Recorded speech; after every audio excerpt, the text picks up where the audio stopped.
housing justice in Massachusetts, learning from grassroots movements.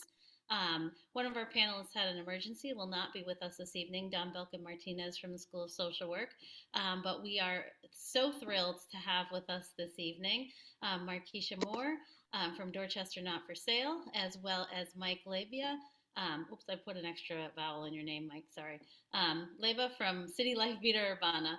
I'm Linda Sprague Martinez from the co-director of the Community Engagement Corps with the Clinical Translational Science Institute at Boston University and the School of Social Work. So I'm really excited to be here with you. We're going to start out by talking directly with our presenters. We're going to have them introduce themselves in just a moment, and then we have some structured Q&A to get us going, and then we're going to really open it up to the audience, as those of you who are with us on the regular know that we like to get a good conversation going. And what better conversation to talk about housing justice at this point in time, I mean, in many points in time, with what's happening across the country, across the state, and then here in our city in Boston, just a real lack of affordable housing that is available, and we're seeing a lot of people displacement, and so lots of important things to talk about because they have direct implications for our health and well-being. It's hard to be healthy when you're unhoused or when you're in undergoing neighborhood change, rents are rising, all of these things. So let's get to it with that. I am going to remind everyone before I go that we are going to record tonight's session. We're recording. You should see something about that. I always forget. And we make the recordings available for you all. And then our objectives for this evening are really we want to be thinking about the relationship between housing policies and community health. We want to identify key issues in the movement for housing justice. There is so much happening in our area, locally, around Boston, and the surrounding cities as well. But there's just been a movement here in Boston around housing justice for a long time, and it's important that we're learning from the work that's been happening before we recreate the wheel, and then also just to discuss some of the ongoing efforts around affordable housing in Boston. So with that, and you're welcome to, we're gonna be trying to watch the chat. I got some colleagues here, my colleagues from the CTSI, Dima Hakim, who makes this happen every week. Thank you. And Jen Penfield, who is also with us, and then Rebecca Lobb, the Associate Director of the CTSI. So we can be monitoring the chat as we go, so put in questions, but know that we're also going to have a Q&A. So with that, maybe we can start by hearing from Markeisha. Do you want to tell us just a little bit about your work with Dorchester Not for Sale, and about Dorchester Not for Sale, for that matter? Tell us a little bit about it, and then we're going to jump right over to Mike. Hi, my name is Markeisha Moore. I am a part of Dorchester Not for Sale. I've been a part of Dorchester Not for Sale for almost 4 years now. I came in about a year after they started, and we do a lot of community organizing around affordable housing, and Dorchester Not for Sale started out of this area we call Dot Block. It's right over in my area on Dorchester Ave and Hancock Street, where they meet. And they were building houses and not affordable housing for the people in the community. And a lot of it, they're building a lot of it. So Dot Not for Sale started around trying to make sure that it doesn't cause displacement, and that they are building for people who are in the community, like that people in the community can afford to live in those buildings, and that, and trying to get them to do more than 13% inclusionary IDP, which is inclusionary development policy. And trying to get them to match the AMIs of Dorchester residents. So as we know, I don't know how many of you actually live in Dorchester, but even in Boston, the Boston area, Mattapan, Dorchester, Roxbury, downtown, there's been a lot of development going on, there's not enough IDP for people who live in the area. First of all, there's not enough. And second of all, the inclusionary development that they have is not at income levels for people who actually live in Dorchester, and they don't build what we need. So if you're building 26 one-bedroom apartments for market rent, that's not serving anybody in the community, and it also displaces. So we do a lot of work around trying to fix those issues. And we're also part of a bigger coalition in the city called CTAB, which is a Coalition for a Truly Affordable Boston. And so on the grassroots level, we organize around these developments. We organize around the developers. We organize around the BDP, which is the Boston Planning and Development, BPDA agency. And on the CTAB level, we organize around changing policy. So I don't know, I don't want to take up any more time. Sorry, Mike, no time for you. No, just kidding.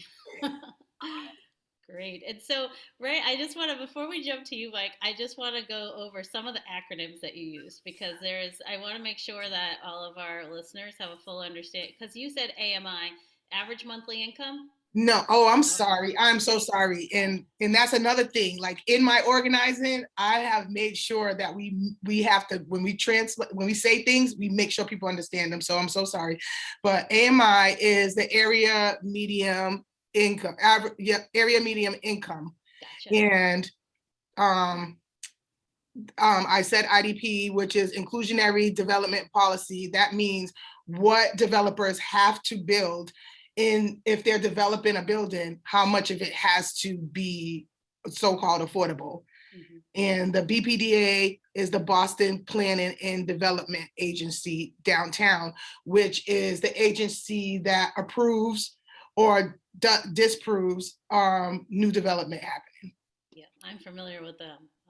They also oversee vacant lots. some of them. And so, okay, great. And so what you were telling us is 13%. So just so that everyone gets that, 13% of a new development has to be affordable. Is that? Yes. So, and that's like, so if they're building 100 apartments, 13 out of those hundreds have to be affordable. Yeah. So, and then if it's 10 and under, if they build under 10 units, they don't have to do anything. So there's some projects where they're not made to do, I mean, I guess we can talk about that later. I'm gonna let Mike. We're gonna let you go, Mike. We're gonna let you go. Welcome, Mike. Mike from City Life Vida Urbana. He's been doing this work for a long time. I mean, you're talking about IDP and AMI and all those alphabet soup. So I was just gonna, yes, that's the work. Thank you, Markeisha. And thanks, Linda. Yeah, it's really good to be here with y'all. My name is Mike Leyba. I use he, him pronouns. I'm a co-executive director of City Life Vida Urbana.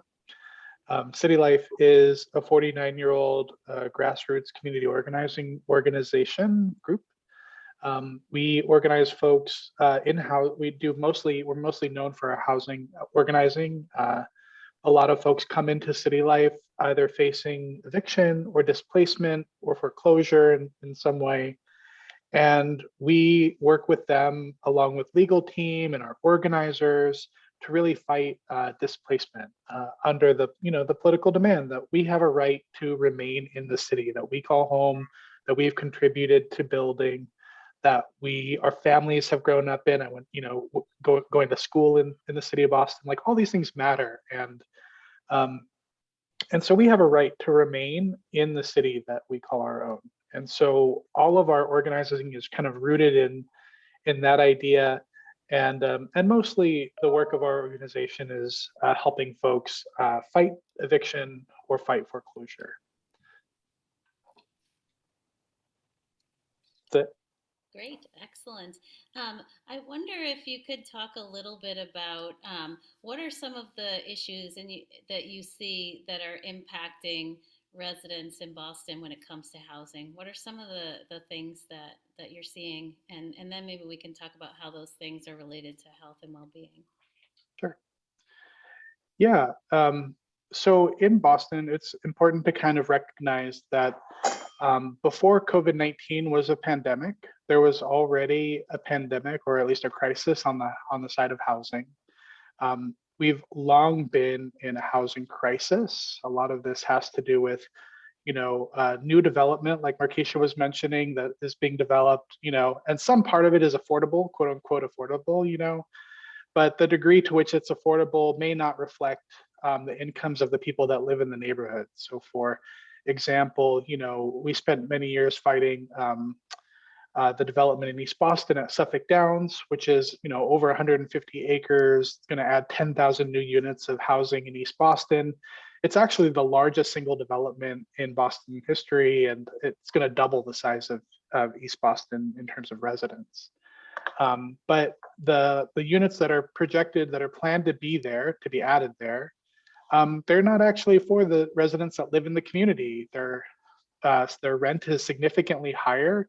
Even the way, like how many bedrooms the apartments have in them, don't reflect the fact that East Boston is a neighborhood comprised of mostly families. And so the demand around development has to be around deep and really strong levels of affordability for residents that live in the neighborhood.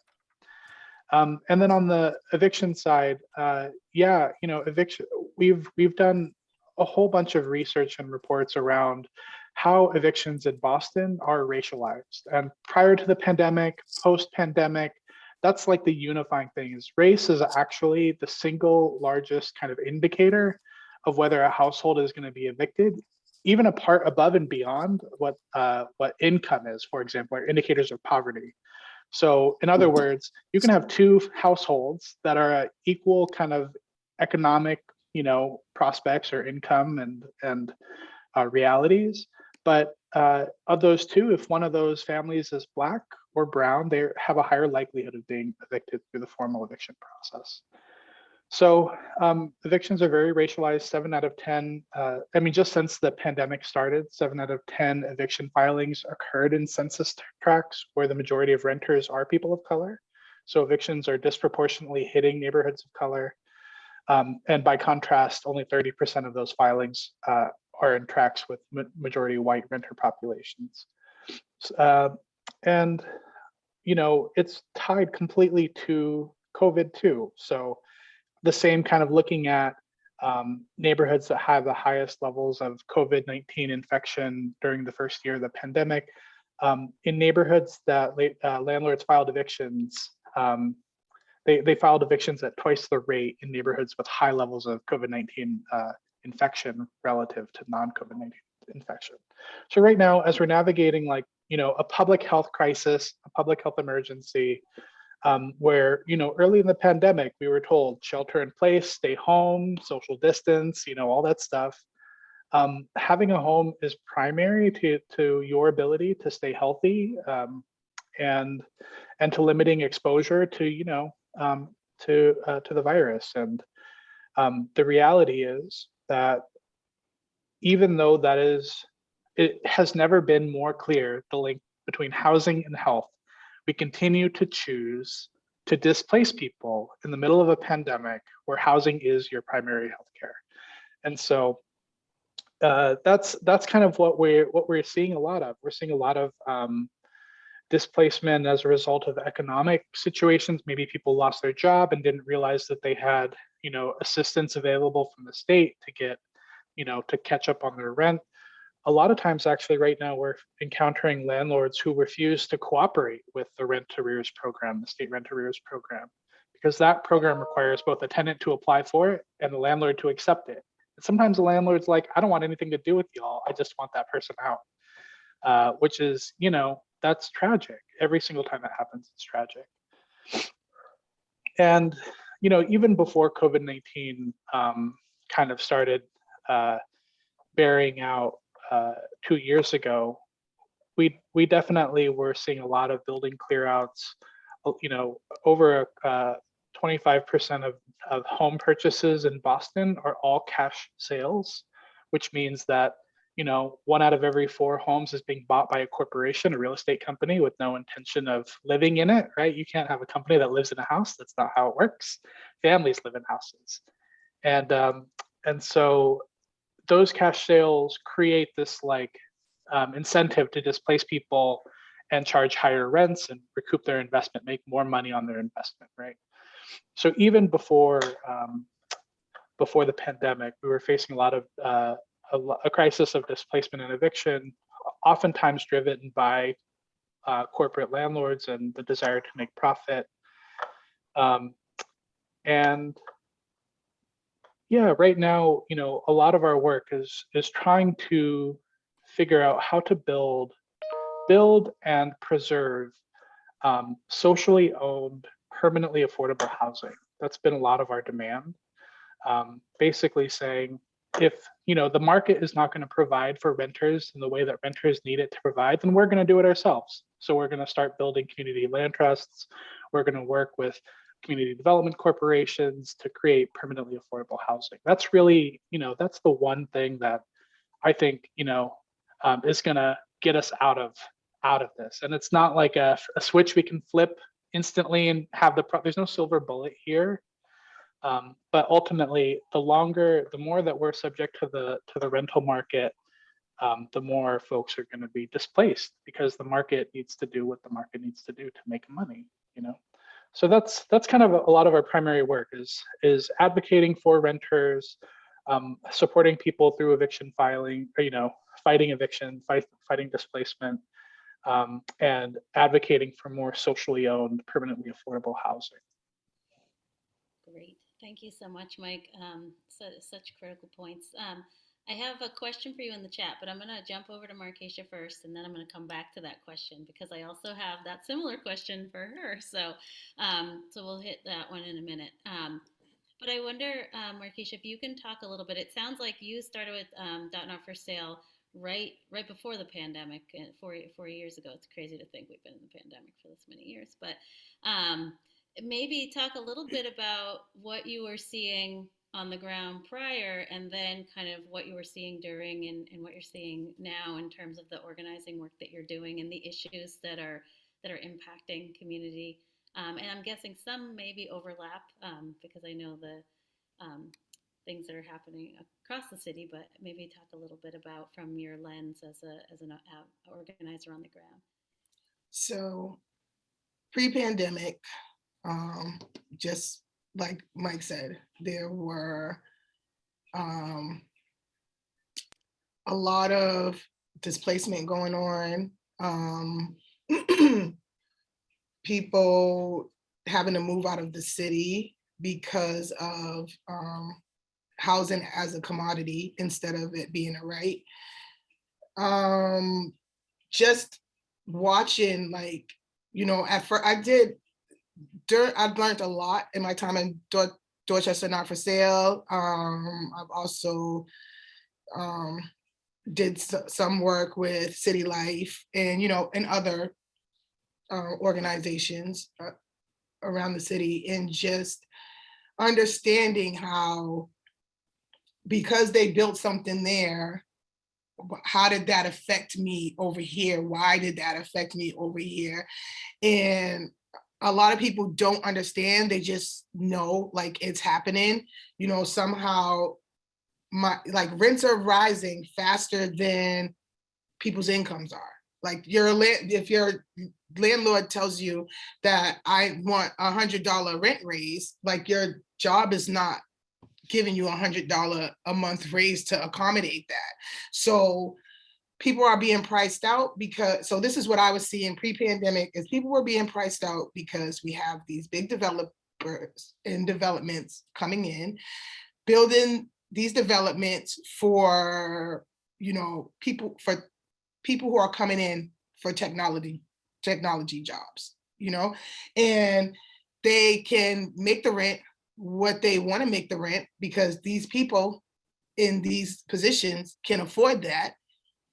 But then you have places that already people were struggling to afford their rent and paying more than, you know, half their income in rent. Now landlords are say if they can get that much for for a 1-bedroom, then I should be able to get this much for my 3-bedroom. And so pre-pandemic, people's rents were going up like $500. Like the new landlord would buy the property, and then all of a sudden you got a $500 rent hike. How you gonna support that? So now you have to figure something out. And then investment companies, like he said, investment companies, I was watching that happen. You know, we buy uglyhouses.com. They buy up your house. There's through LLCs. There's no kind of paper trail. And sometimes, you know, they would do something with it.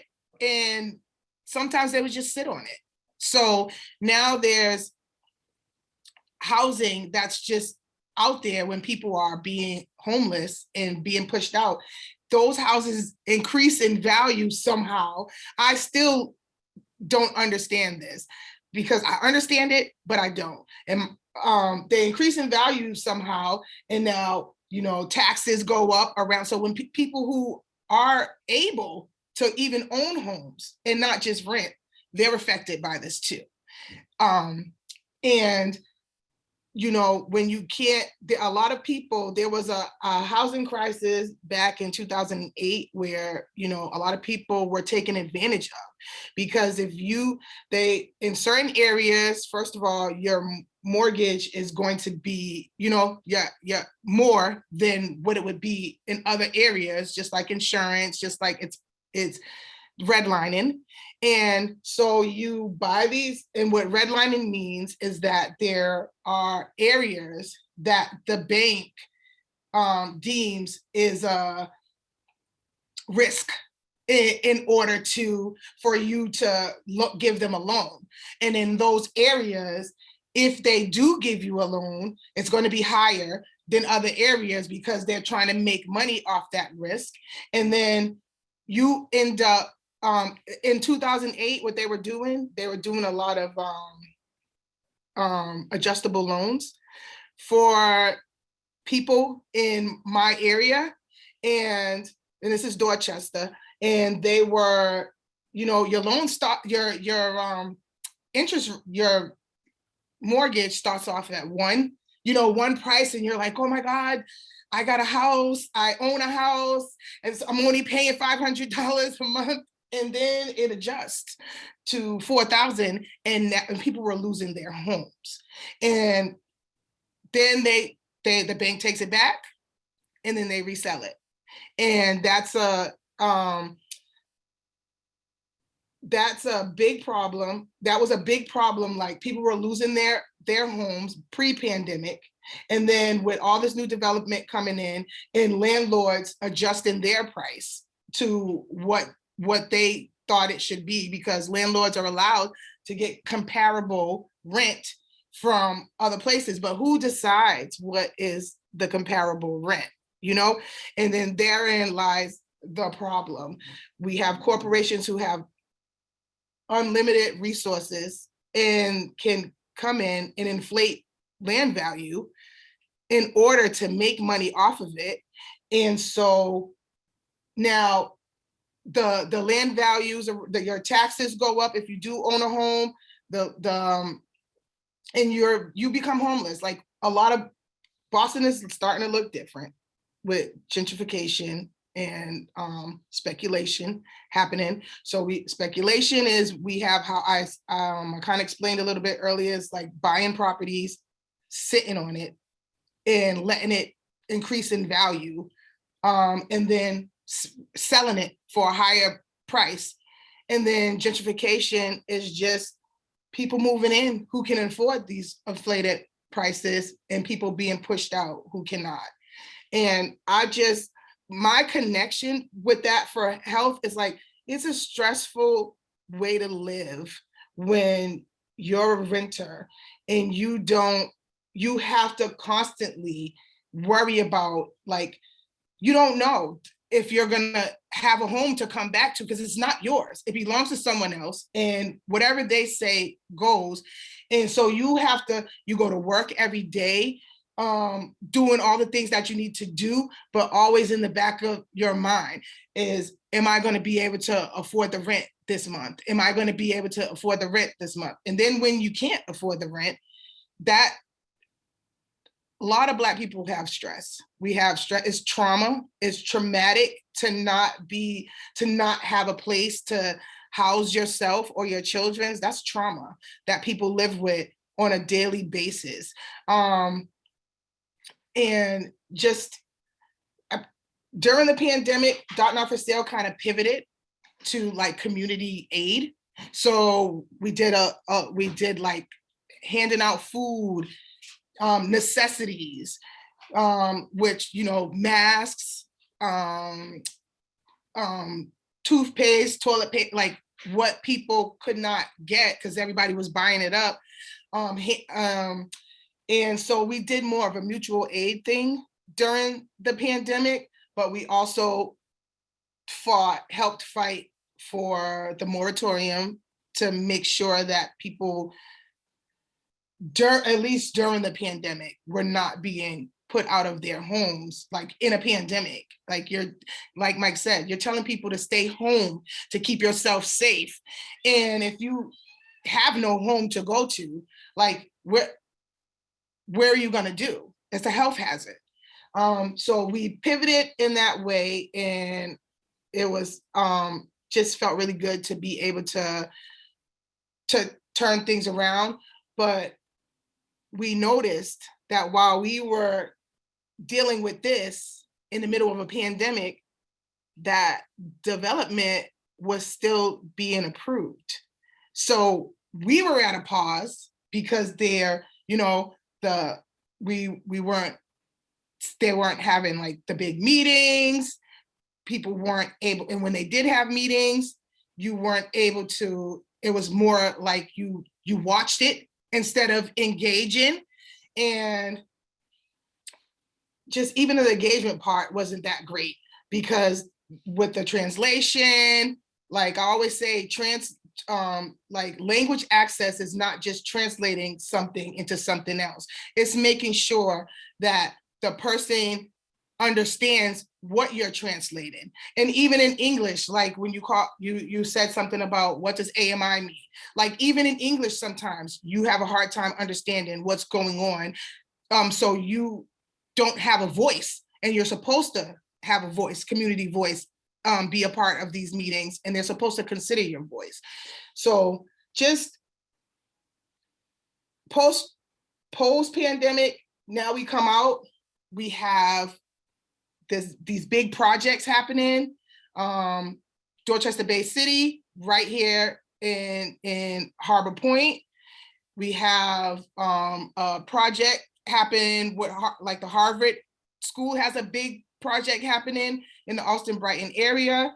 And these projects are in state, like we fought really hard right now in Dorchester, Not for Sale. We're fighting really hard to make them slow down the process with Dorchester Bay City, because the smaller projects that are going on all around Dorchester that have been approved and going on during a pandemic, now we have this, they're already affecting how Boston is looking, how Dorchester is looking with people having to leave.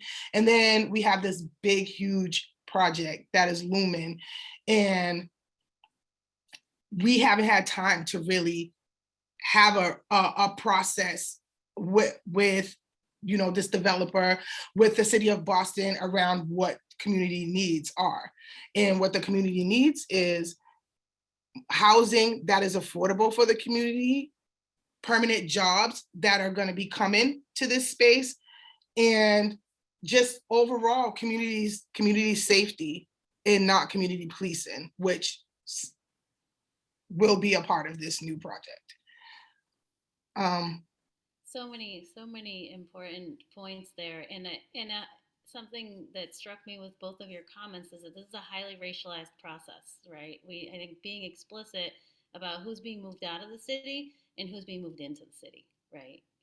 It's a very racialized process, and where we have white affluent families being moved in, and poor black and brown families being moved out. Um, the other point that struck me is when you said the $500 increase, when you said that people are paying already 50% of their income, and people shouldn't be paying more than a third of their income in rent, right? Is that or in any kind of housing costs, but they're paying over 50. And as you were talking, I was glad that you brought up this point of stress, because I was stressed thinking about those raises. Can you give our audience a sense of where rents are right now in Dorchester?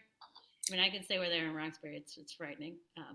So right now we have a building in Dorchester. They built over here at South Bay Mall. I don't know if you guys know, they got the new movie theater and everything there.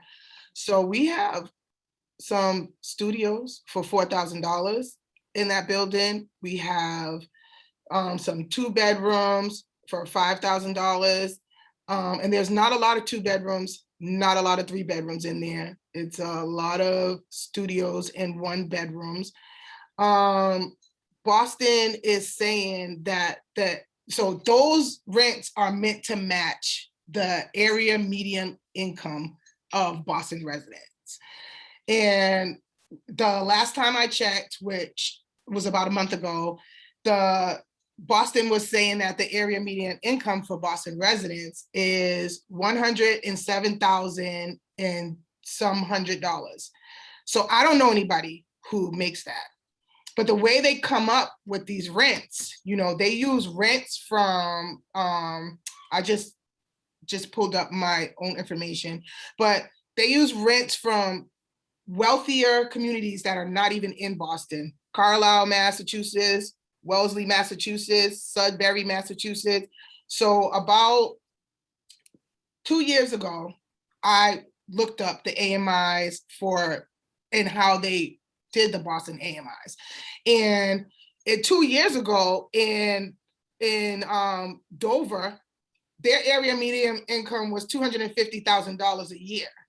Carlisle was $195,900 a year.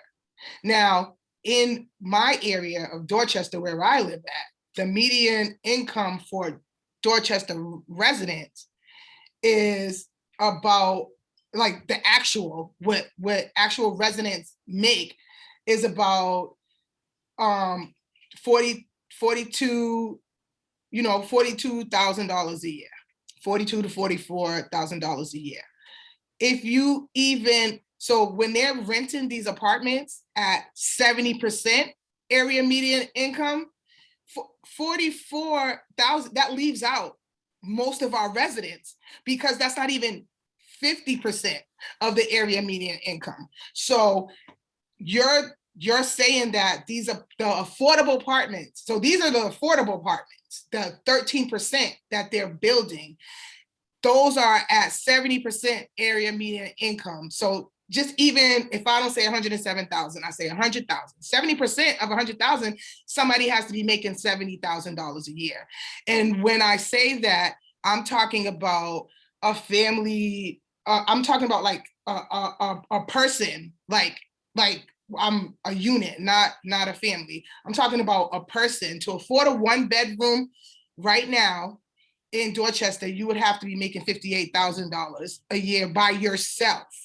So we know that we have a lot of families here, in single parent households.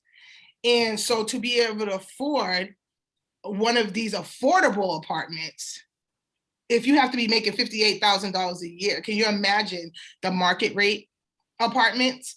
Like, there's no way that they're building for the residents in here, when even with your affordable leaves out a majority of the residents that live here. Thank you so much. I'm gonna, Mike, you look like you're about to say something. I was gonna ask you a question from the chat, but go ahead. Yeah, I mean, I was going to talk about questions in the chat. So great minds think alike. Yeah. Um, yeah, I think, I think just to underscore one last time, there are the ways that displacement impacts people, families is, there's many dimensions to it. You can look at it a bunch of different ways. I want to share two slides that a researcher, a friend of mine, shared with me. I know this is like an anti-slide zone, but I'm going to do it. I'm sorry. All right, Humor me. please, we're many academics here. We know slides. We just try to break out of our shell every now and then and have conversation. And I just want to say, like, what struck me about these was that it's very much like a chicken or egg kind of situation in a lot of ways. So these were done by a researcher named Gabriel Schwartz, who published, I think, last year, earlier in the pandemic, around children and how eviction impacts children specifically. And so the two things that surprised me, one, that babies born with medical complications face higher risk of eviction as a baby, in their family, in early childhood. So a preterm baby, a low birth weight, 74% higher risk of eviction as a baby. And if you're hospitalized, prior to being released, that's a 250% higher risk. While also, babies whose mothers experienced unstable housing during pregnancy are at higher risk of medical problems. So 73% higher risk for low birth weight and 64% for intensive care. So if you happen to be, so unfortunate as to be born into a family that is facing eviction, right, you're more likely to have medical issues that you're going to have to deal with your whole life, right? And vice versa too. If you, if mothers that have faced displacement also, I don't know, I lost my train of thought. Sorry. The other thing that I thought was really interesting was how it relates to access to services and access to health services in particular. So obviously, so much of our lives is centered around where we live, how we vote, where we go to school, our access to medical care, our access to jobs and transit, all this stuff. When we expanded Medicare years ago, that actually lowered eviction rates, right? Which kind of makes sense because a lot of times what causes eviction are like unforeseen expenses that people don't have the money to cover. Markeisha, I think, mentioned people who are rent burdened, right? Paying 30% or more of their income on rent. The average savings of a rent burdened renter is $10. That's what people have in their savings account. If you have a savings account, $10. So if you have some unexpected medical emergency come up, ambulance was called, somebody got in it, now you got to pay for it, right? That's the kind of thing that can cause eviction, right? So expanding Medicare, expanding care for people lowered eviction rates, but also getting evicted was associated with a 6% higher chance of losing Medicaid because Medicaid depends on being able to get you things in the mail and being able to find you and give you, access to resources.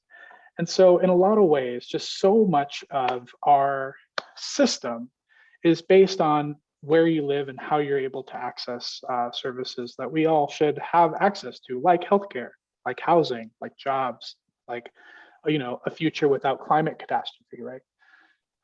And, I love how Rebecca kind of summed up in the chat or emphasized, this is a choice, right? It doesn't have to be this way. We're choosing to deprioritize housing and social good for the choice of maximizing profit for people who are trying to make it, and we don't have to do that.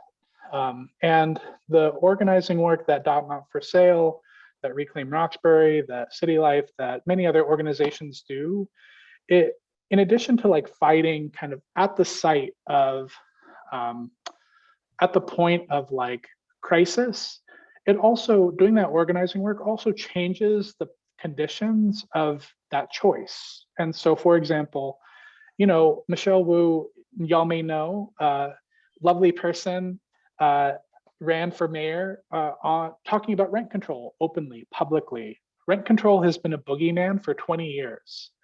And so the fact that she was able to run on it and win with a decisive lead, that, that's great. I love Michelle Wu. I'm glad that she was able to do that. And also, that would have never been possible if not for the long work of organizations like Not for Sale, like Reclaim, like City Life, like New England United for Justice, like all these different organizations created the conditions. They shifted what the realm of what's possible so much that somebody was able to say, all right, I agree with you guys. I'm going to use your platform. I'm going to run on it, and I'm going to get elected with a decisive victory. So, so much of this grassroots organizing work is really critical. Even if we don't win what we want today, it's setting ourselves up for tomorrow and the day after. And just to answer the question that's in the chat, are either the organizations working with Mayor Wu to restore rent control? Yeah, there's a, so like I said, ran on rent control. We actually launched a rent control campaign publicly in 2019, right before the pandemic. And we were getting a lot of traction, and Michelle Wu came and spoke along with many other, elected officials. And in Massachusetts, if you're not from here, one thing that's really, really important to know is that the city of Boston, no matter how much it wants to do, it's always going to have its power limited by what the state wants. And there's a thing called home rule. You have to file for a home rule petition. So in order to actually instate rent control, which we don't currently have, we don't have any regulation on how much rents can go up one month to the next. In order to do that, Mayor Wu, the city, has to ask for permission at the state. It's patronizing, it's icky, but it's the system that we're working through. And so right now there's a rent control advisory committee that's been assembled. It's a whole bunch of, it's multi-stakeholder, not coalition, but like advisory group. And many of the organizations that have been on the front lines of this organizing are represented on it. So Right to the City of Boston, Chinese Progressive Association, City Life, some of these orgs are on that committee. But also, who else is on the committee? Landlords, developers. So one of the things that we just have to be aware of is like, there is no guaranteed shot. There's no like, this is for sure gonna happen. And it's really on us and the strength of our work and our organizing to make sure that we're able to get strong rent control so that we don't have to see people pushed out of Boston because they're getting a $500 rent increase. I want to turn it over to the audience for Q&A. I have just one last question for us to think about is when you think about the role of the research community in the work that you're doing in organizing, what is the role for researchers or for health physicians? What might the role be in the work that's happening in the communities on the ground? How can we best partner to support efforts to work in collaboration to help advance the work, because that's how we're going to advance health equity, right? So, let's take that. Well, I'll start us off if you don't mind. City Life has released a couple of reports around the racialized impacts of eviction. One prior to the pandemic, one report prior to the pandemic, and one since in the year since. This data is really, really helpful in helping us articulate. Markeisha and I, we interact with people who are kind of on the front lines of this crisis every single day, and we can tell you from our own observation, what do those people look like? What do they have in common?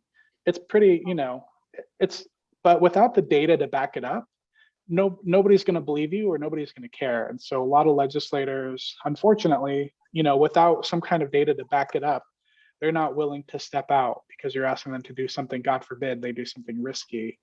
Or so the role of research for us, we really think that, our base, our organizations, we're dealing with displacement on the front lines every single day.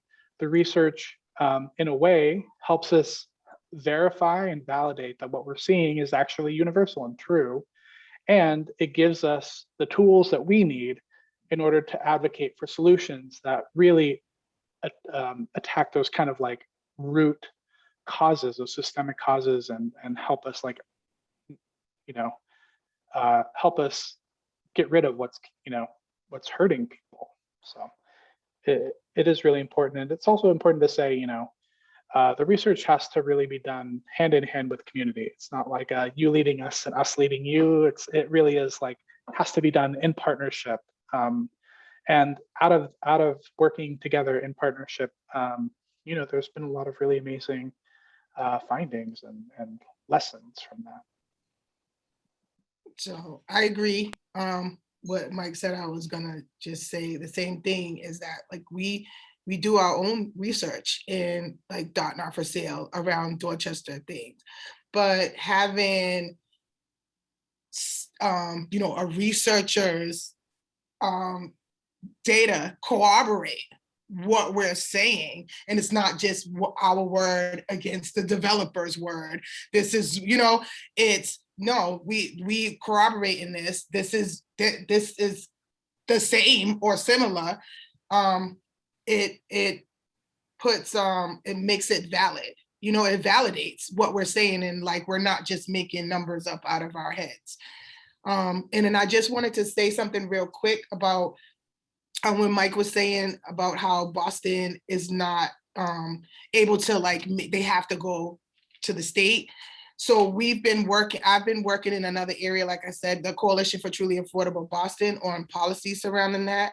So we actually did get like a piece of that kind of like, it's called linkage, which links when they're, before it used to be just for like warehouses, like, commercial buildings, but now it's like for building, when they're building housing, so that we're trying to make it, that's like another step closer to getting where we can make decisions for ourselves. So linkage is where we get to decide, we can put into zoning now, like if we can get a mayor to help us do that or figure this out within the policy chain, that we can now write into zoning what, the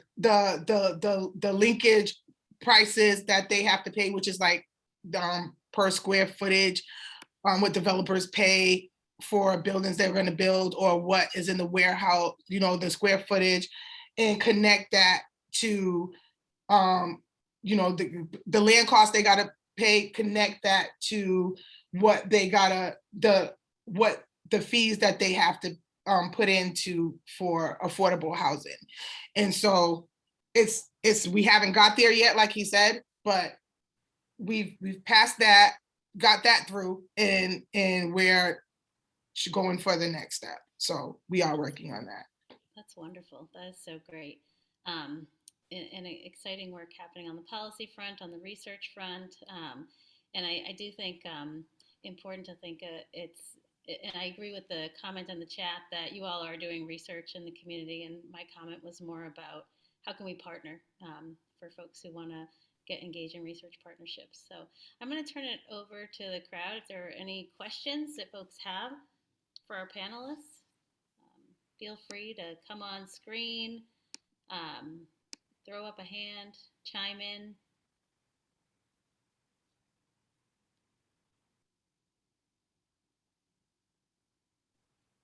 I think there's one more question in the chat, Linda. Did I miss it? Let's see.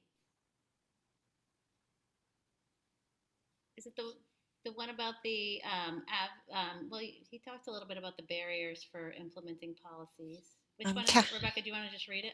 Sure. I am curious. Catherine Coe writes, first of all, thank you for your wonderful presentation and the fantastic work you do in the community. I am curious, in your experience, what types of housing policy do you think have the most impact on health and housing retention? What are the barriers to implementing these policies? So we're trying to, so rent control is one thing that we're trying to implement, and making sure that they're building housing that is truly affordable to the people in the community and for the people in the community, for families. And so far, the barrier has been, it's greed.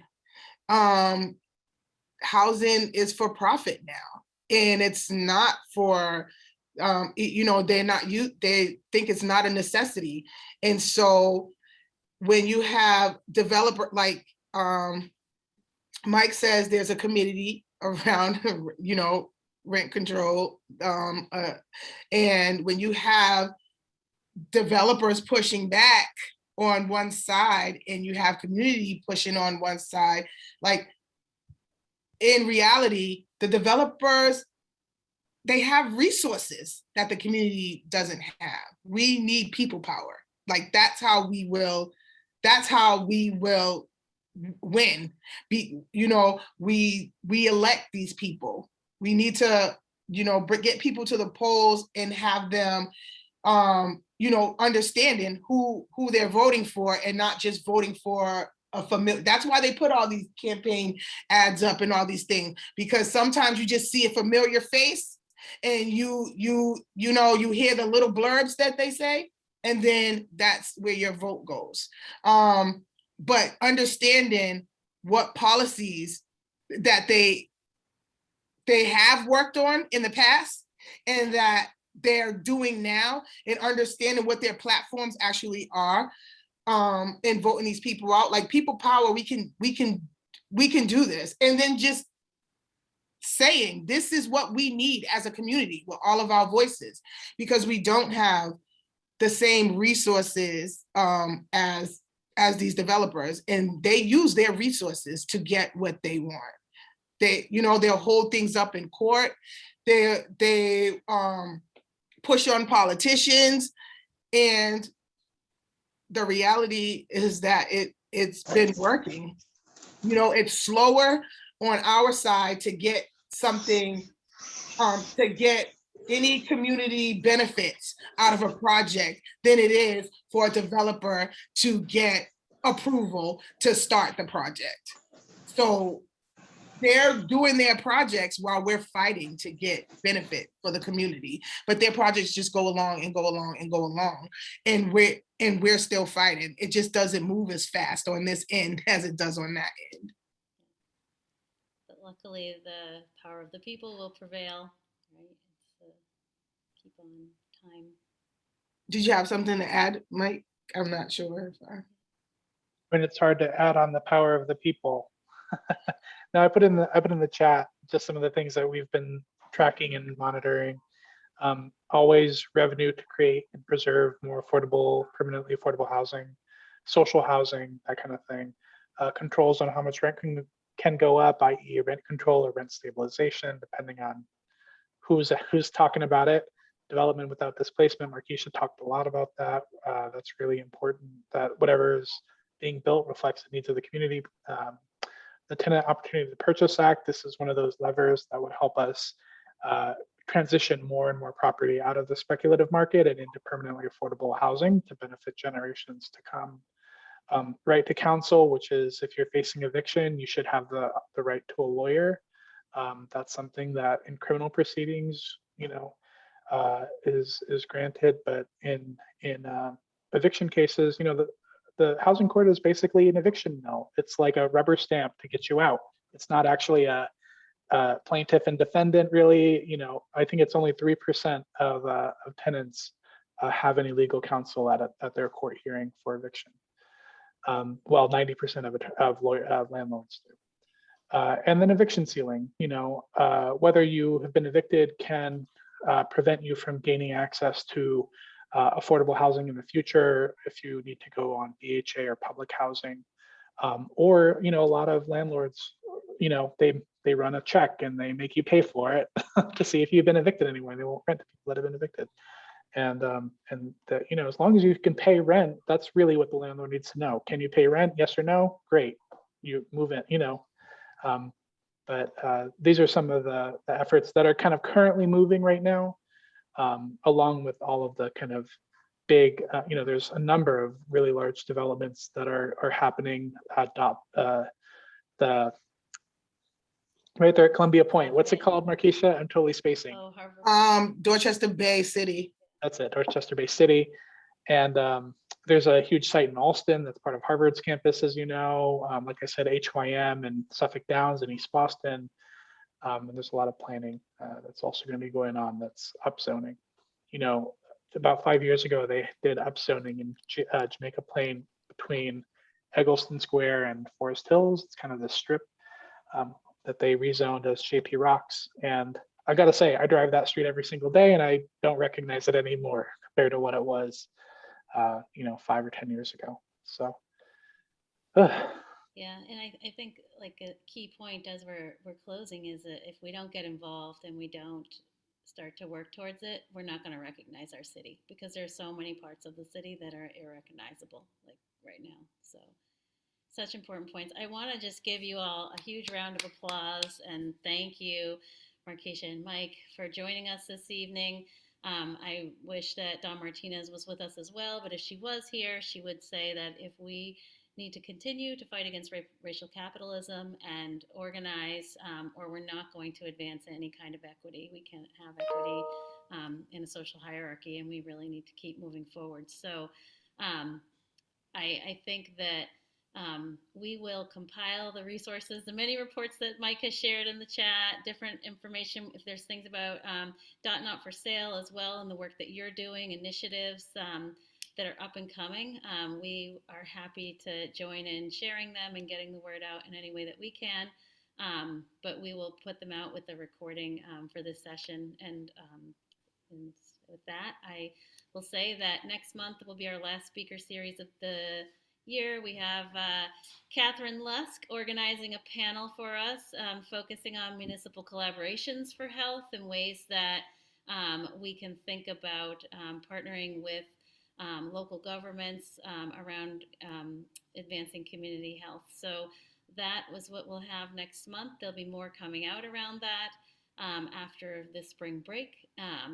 And we look forward to seeing you all. But thanks again for joining us and for sticking with us. I know we got a little bit of a late start tonight, but we are always happy to be here chatting with you. So again, if you have some love in your square for Mike and Markeisha, share it out. I'm low tech. I'm going to try to put a heart up there, but great. Oops, instead I'm making breakout rooms, but I won't touch that. But let me react.